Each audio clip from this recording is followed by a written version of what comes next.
ไปดีเนาะพ่อแม่พี่น้องเนาะวันนี้จะมาใส่เบสคือเก่าเนาะใส่อยู่หวยบนเก่าเนาะแต่ว่าเปลี่ยนพังใส่เนาะใส่เบื้องนั้นมันบุกินเนาะเบื้องนะ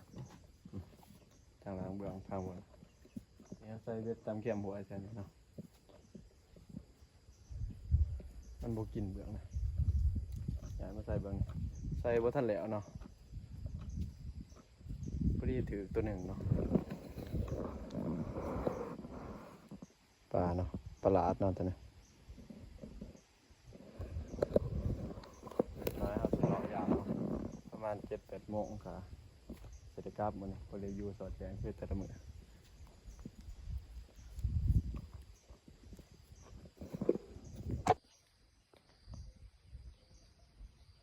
จะน้อยสิเลาะยามเนาะจิ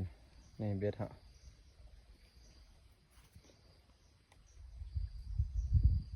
ใส่ไปตามพังไปเลยจะน้อยฮะสิเลาะยามเนาะว่าสิมานหรือบ่มานมื้อนี้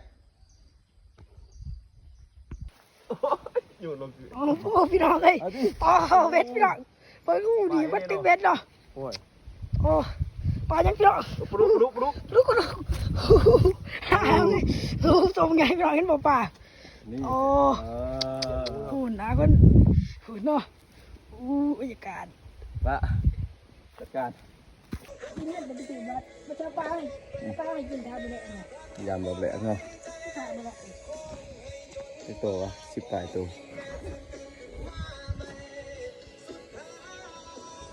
สีงามเนาะ